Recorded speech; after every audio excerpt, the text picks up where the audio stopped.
The boat beckons you aboard.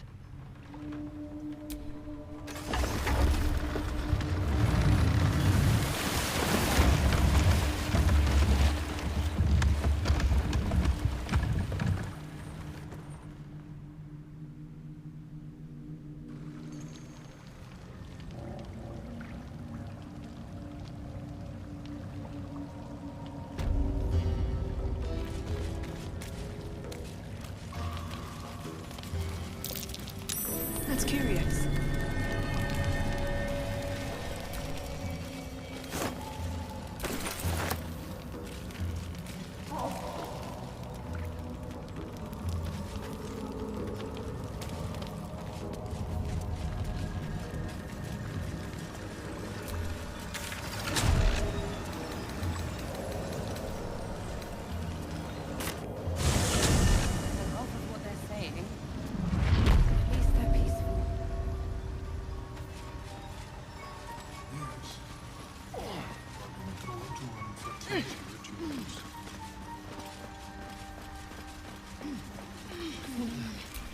What have they done? Peacebringer, be at home.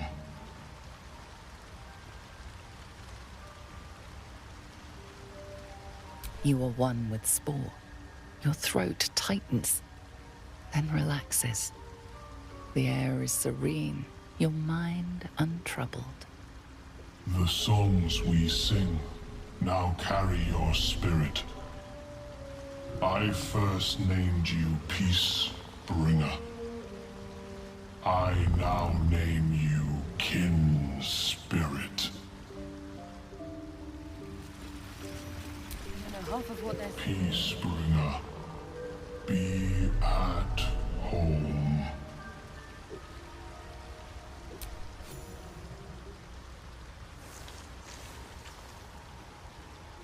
The Drow sought to shatter our circle. Now his flesh may feed its growth. In dealing death, you have brought this circle life, and thus we name you Life Chanter.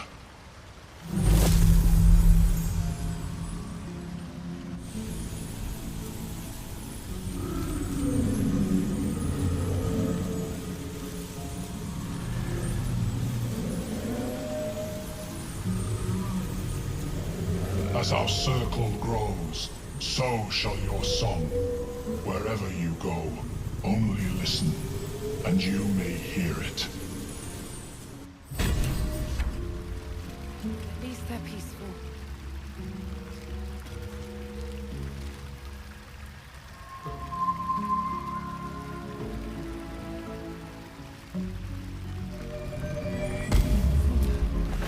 What have they done to you?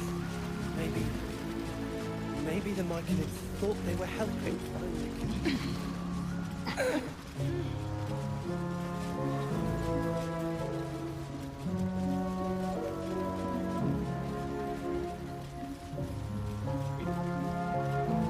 Maybe we can still go back to the others.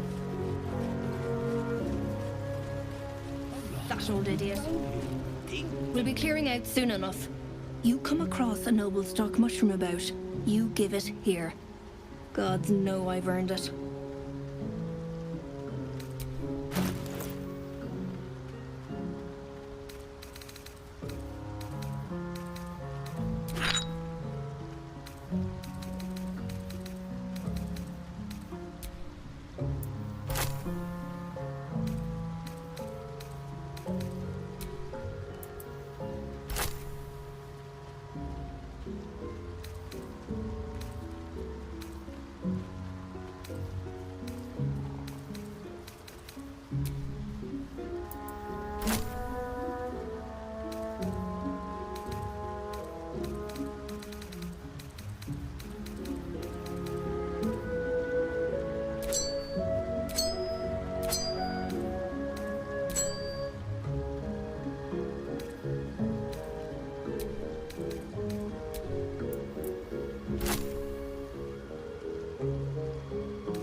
Maybe the Myconids thought they were helping.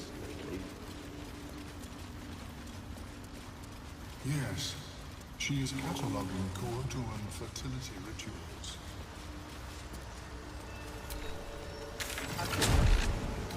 Maybe we can still go back to the others.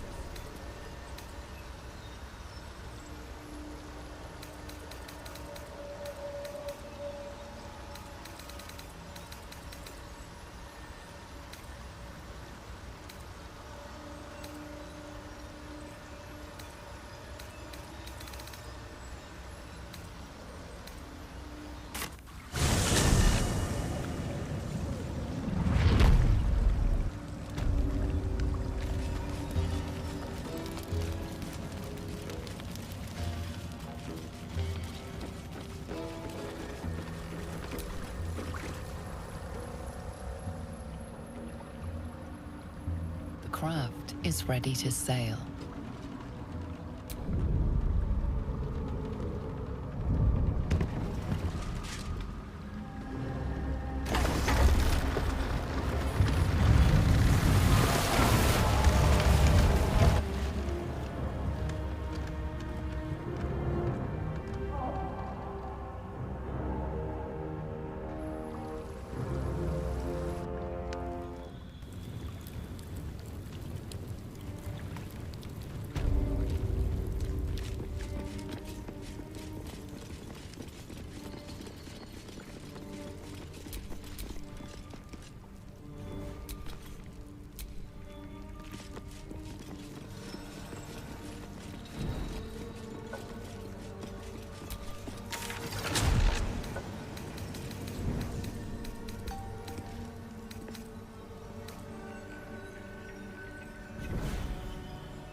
Keep your distance, darling.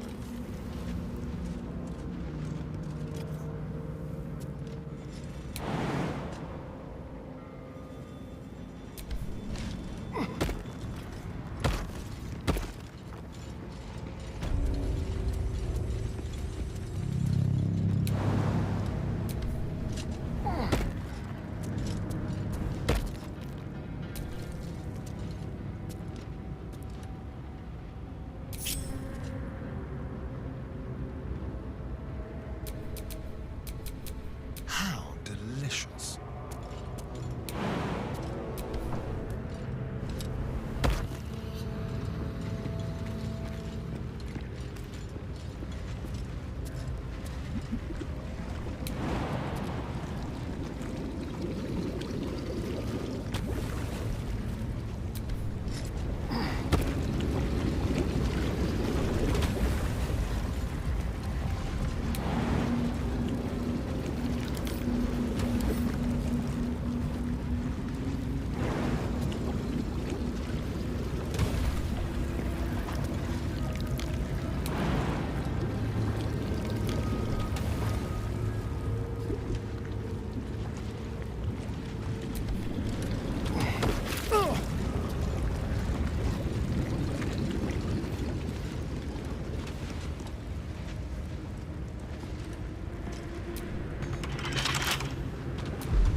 Hardly a challenge.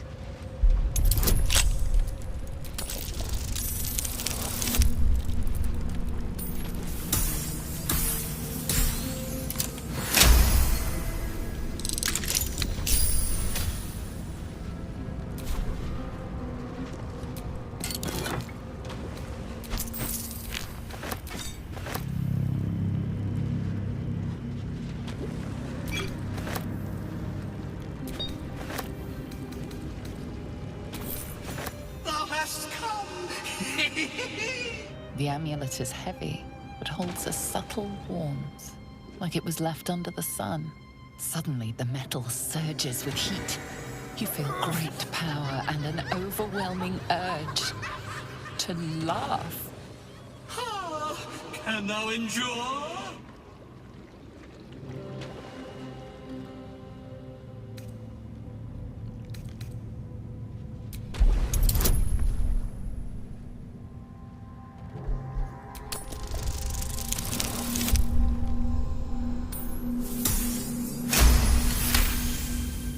The laugh urge fades. A quiet power spreads from hand to head, then down to your feet. Thou hast done well. For what is a laugh if not one step toward madness? Thou art the wonder! Return me, take me home, and thou shalt glow with blessings.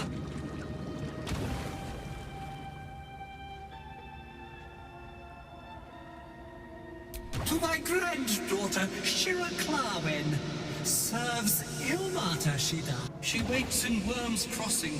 Take me there, and thou shalt bathe in her golden gifts. Oh, thou shalt be blessed indeed.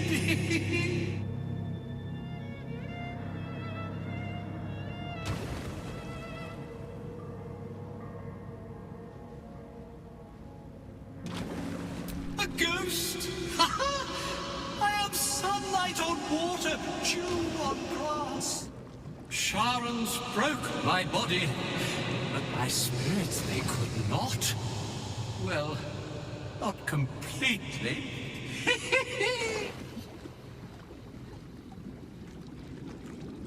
Thou shalt return me home. It is written.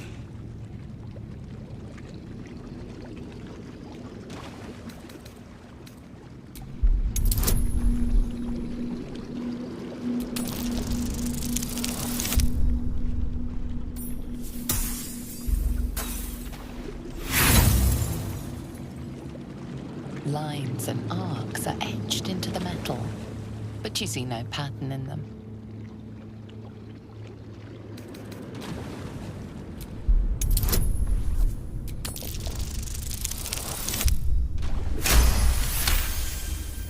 Beneath the rampant joy, you sense the monk's fear and sincerity. He doesn't wish to harm you, but that doesn't mean he won't.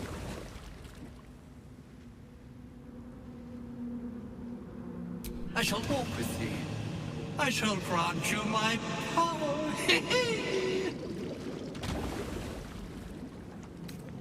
You feel a chuckle coming on, but it soon fades.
least things have stayed interesting.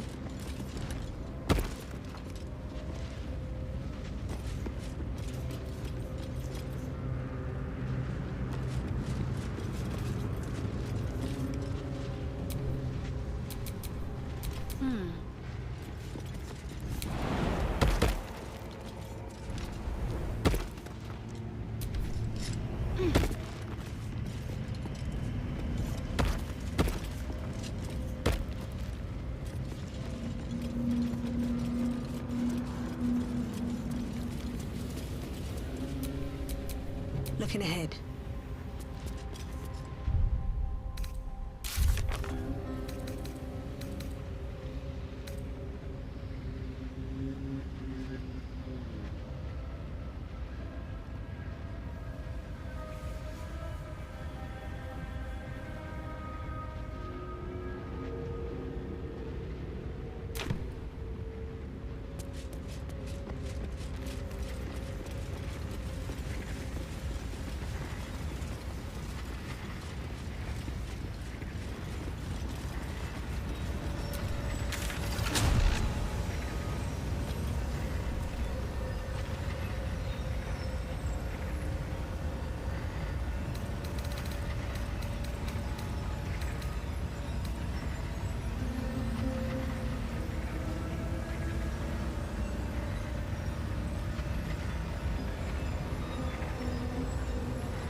Hey, soldier.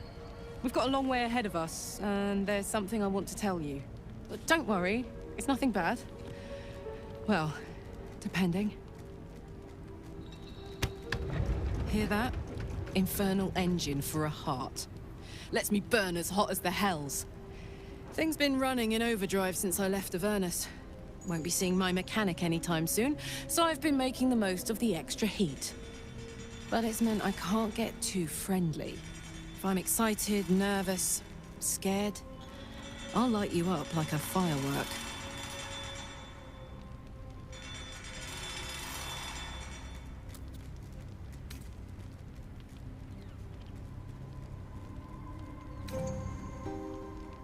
Burn, baby! As hot as I can tolerate. I have to admit it helps in battle, though I wouldn't have chosen it for myself, if I'd been given a choice. I'll tell you the story, but I really need to find someone who can tune up my engine sooner rather than later. Believe me when I say this thing is hot. The first time I faced down those paladins, they let slip they'd met an infernal mechanic in the area. A tiefling. But I didn't see him anywhere.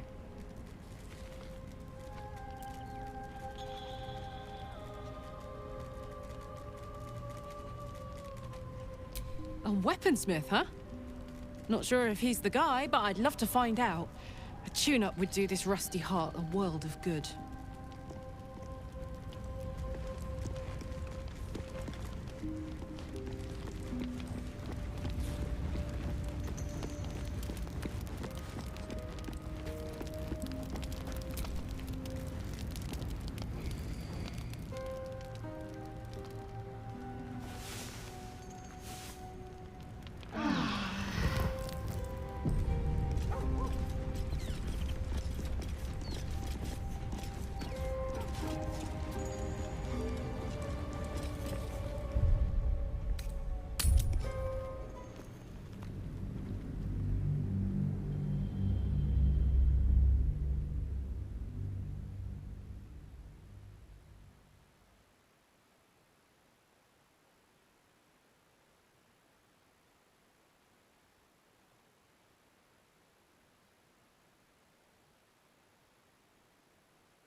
We offer ourselves to the darkness, that blessed Shah may give us her mercy.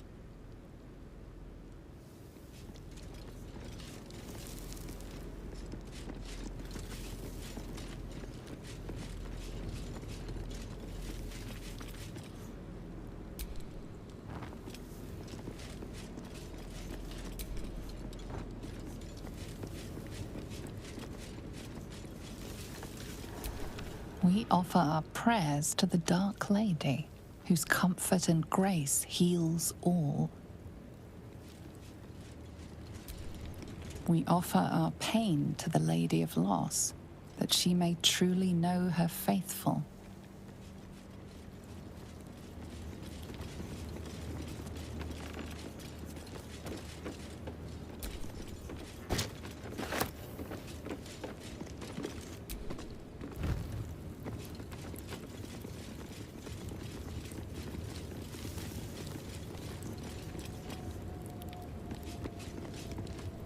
Who there, wanderer? Stay thy course a moment to indulge an old man. May I inquire if perchance you retain among your traveling companions a man who adheres to the given name of Gale?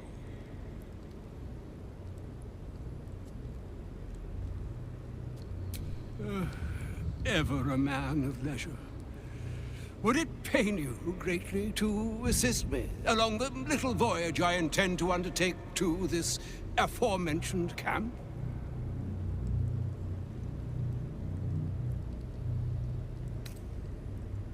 Should it be the nature of our acquaintance that interests you, well, you may safely classify Gale and I as friends. Should it be the nature of your present interlocutor that you desire to drag from the dark and unknown, I shall be glad to aid in your quest for illumination and identify myself as Elminster. Elminster Ormar. Now, if this answer satisfies you, let us linger no longer in this limbo of indecision, but set course for your camp forthwith.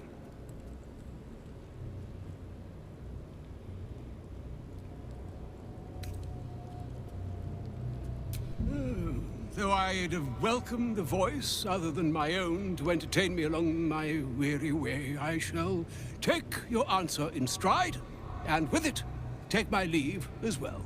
Adieu.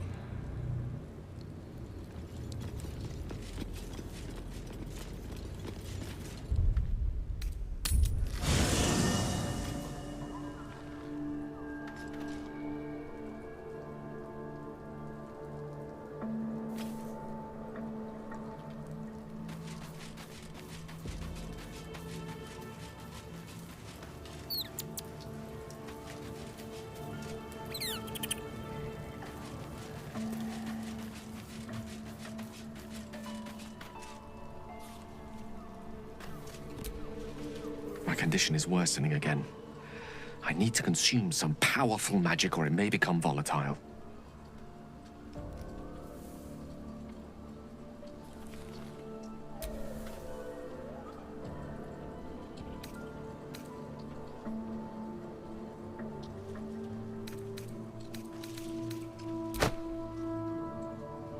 Thank you.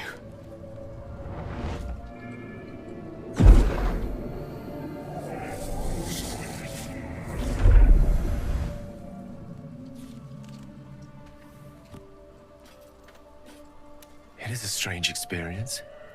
Each time anew.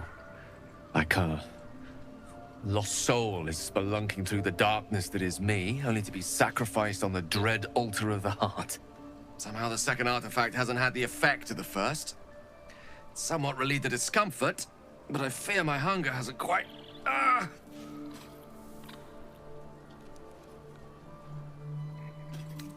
You do plenty for me, more than you realize. But this cannot be remedied. The magic isn't having the effect it should have. It's not like the last time, like a rainstorm that quells a forest fire. It merely drizzles. The embers still sizzle, the fire remains undefeated. I'm not certain what's going on, but nothing good. Please, I need to think. I need to retrace my steps to a glade of calm and think. Thank you for the artifact. A great deal of trouble it was, too. A great deal of trouble indeed.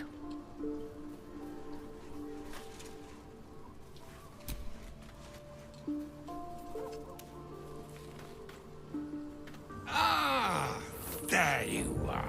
Now, I hope you don't mind my having ingratiated myself into the most palatable graces of your provisions. You find me quite sated indeed. Yes, what a delightful wedge of old Arthurian that was. Doesn't do to parley on an empty stomach, you know. Makes one's words frivolous when they should be grave. Plenty to digest, after all. A good deal to stew over, if you will. Words ladled with import should be savored so as to better absorb their meaning. Wouldn't you agree? Elminster! Right. You see,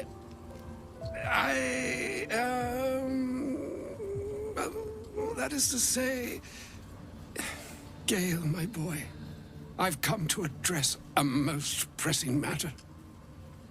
I'll speak as plainly as I can, forswearing the accustomed frills that decorate my speech. I'm here on behalf of Mystra. The message and the charge I bring you are hers.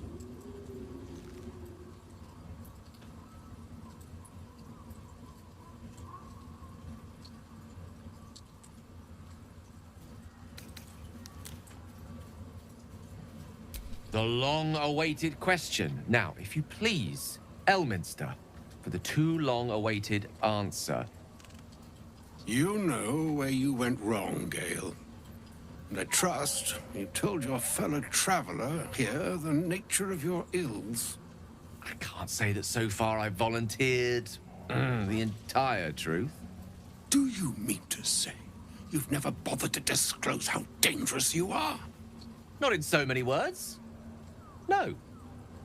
Then you two have much to discuss after I'll have taken my leave. In short, Gale, through his own doing, has become a living explosive that could wipe from this world this very gathering, and much more besides. For his folly, Mystra forsook him. But now, she has decreed he is to be given a chance of redemption. Mystra would consider forgiveness. She would consider what she considers to be forgiveness. Mystra is aware of the misadventures that have befallen you both. She knows of your strife with the Absolute, that most insidious of evils.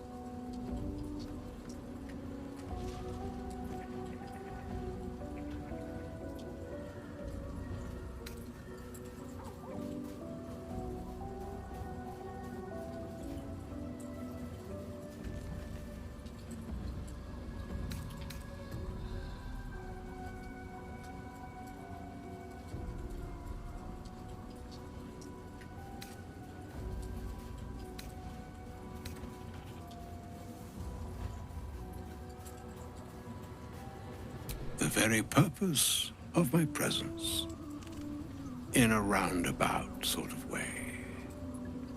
You must know that the Absolute is more dangerous than you can possibly conceive. It threatens all who live, even those who are undying. It threatens the gods, the weave, the very fabric of the universe itself. That is why I have come here to charge you, Gale, with its destruction. It is Mystra's belief that only you can.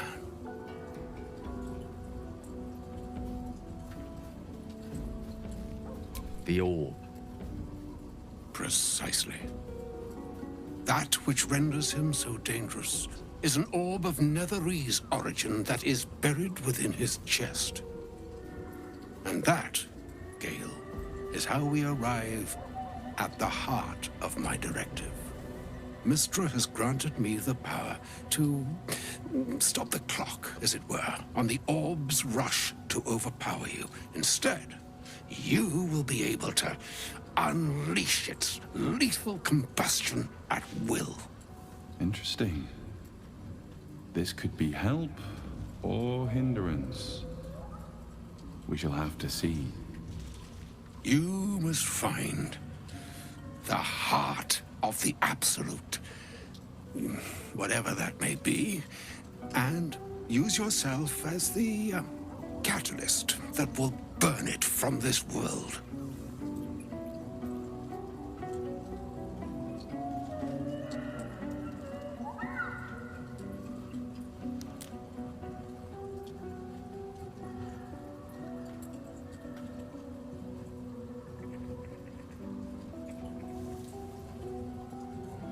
He is not.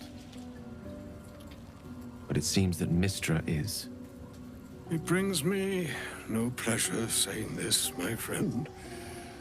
But such is Mystra's will. Yours must be the sacrifice that will undo the Absolute. And for your sacrifice, you will be redeemed. Such is Mystra's promise. With that, I've said my sorry piece, and need only bestow unto thee the charm I was bid. Meine Hastra Mistraril Idalion Thras Annas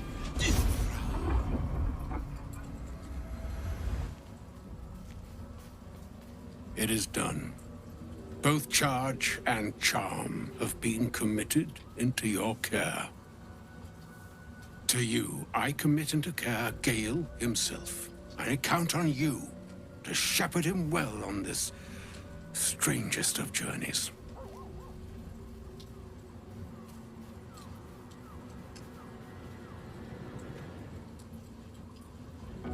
On my honor, I'm not sure yet I can say the same.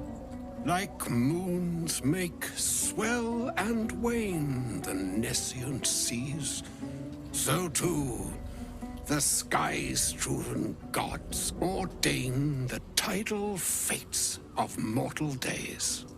And yet, an ocean born in lonely hours, come ebb, come flow, come all that is beyond the breadth of our dominion. Be a moon unto yourself. Even the waves of fate can break upon the shores of will. Farewell, my friend. Farewell, Elminster. I'm glad she chose you.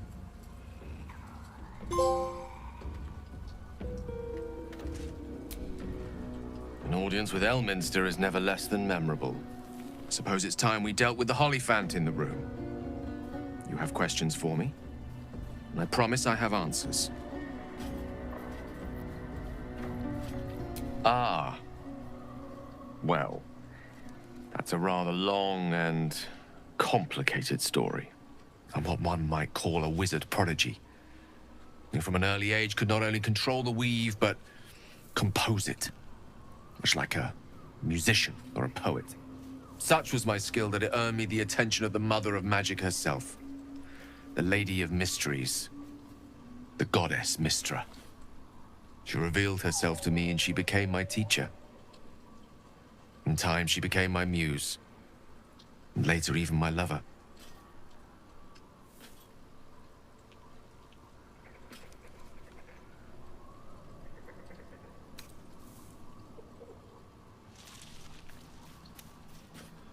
I am, after all, the villain of the tale. We enjoyed each other's company. Body, mind, and soul. But even so, I desired more. You see, no matter how powerful a wizard we mortals can become, we never scratch more than the surface of the weave. Mystra keeps us in check. There are boundaries she doesn't let us cross, yet every time I was with her, I stood on the precipice, gazing into the wonders that lay beyond. I sought to cross her boundaries.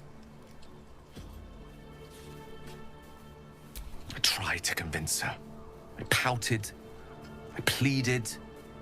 Swore my ambition was only to serve her better. She only smiled and told me to be contented.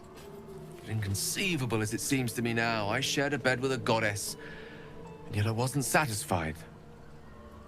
So I sought to prove myself worthy to her instead. We come now to the crux of my folly. Shall I share the story behind it, or would you rather head straight to its sordid finale?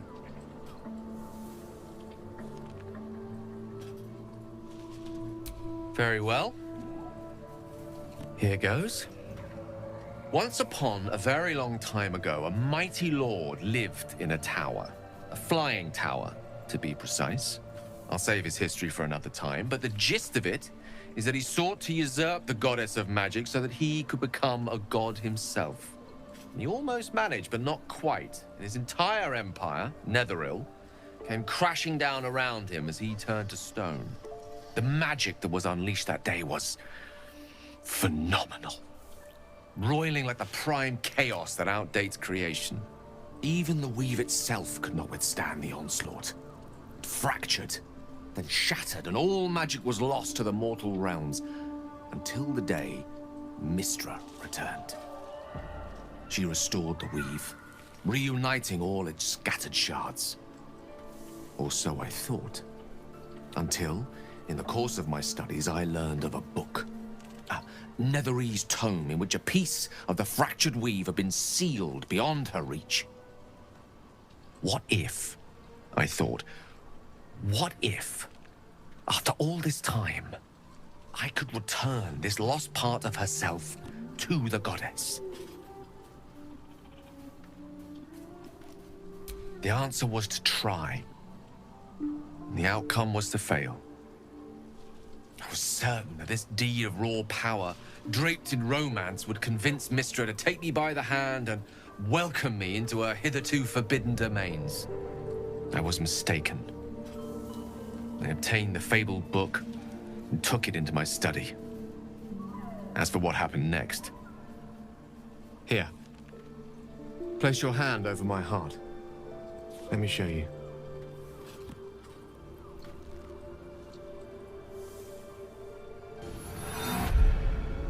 You feel the tadpole quiver as you realize Gale is letting you into the dark.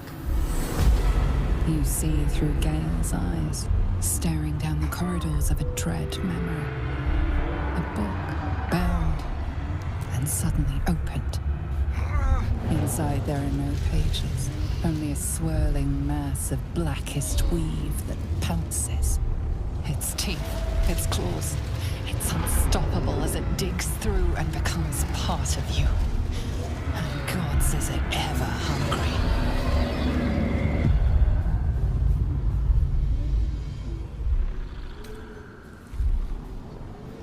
Thankfully, the moment I absorbed the fragment wasn't enough to kill me outright. It was only the beginning.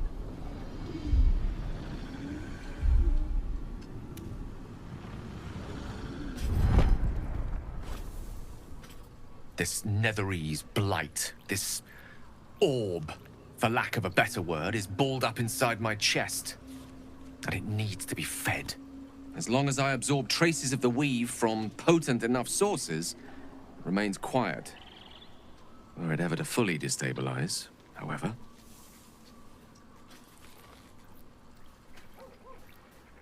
I will erupt.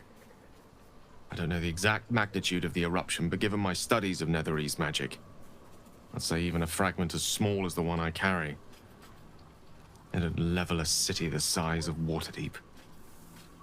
Fortunately, this need no longer be a concern.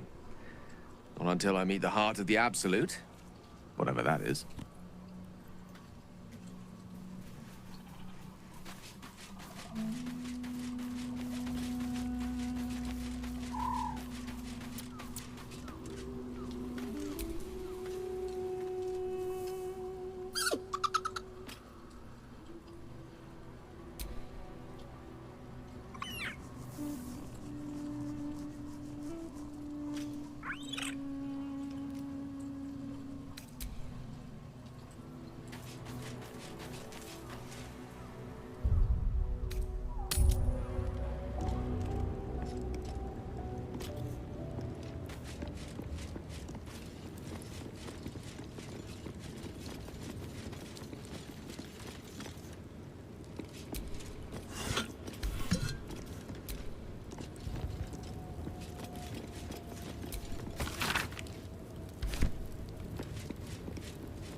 broken moon lantern catches your eye, its glow now snuffed out.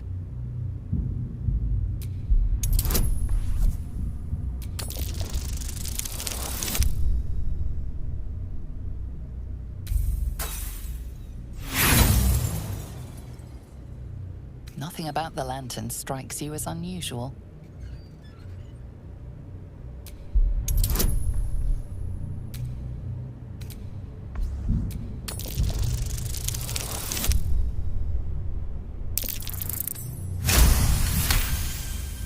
This is pixie dust, used to illuminate a lamp, or left behind after a pixie's death.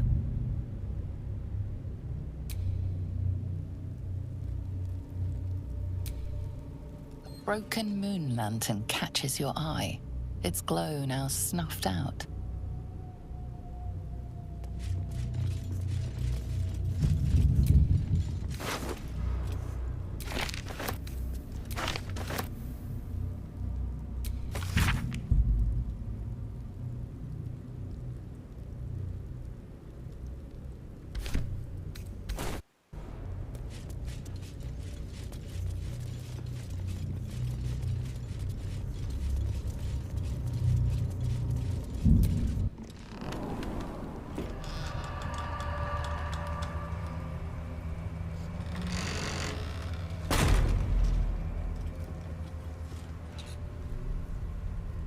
Do you feel it? The chill on your skin, in your lungs? This darkness is diseased. This is no ordinary darkness. It feels powerful and familiar. These lands have been blessed by Lady Shah. You must learn more about her presence here. I've never seen darkness like this before. It's unsettling. This is the way to Moonrise Towers. We've no choice but to push forward.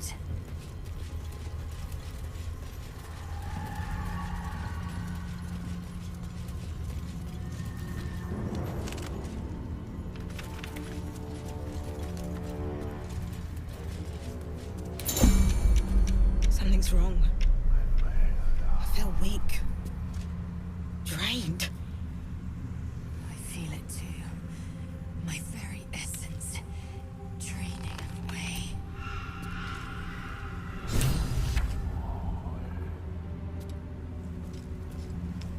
Breathe deep and move.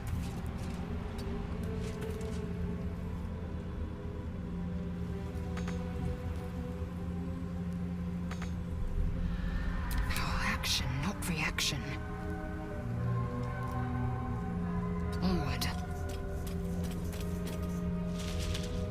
I'm ready. This way.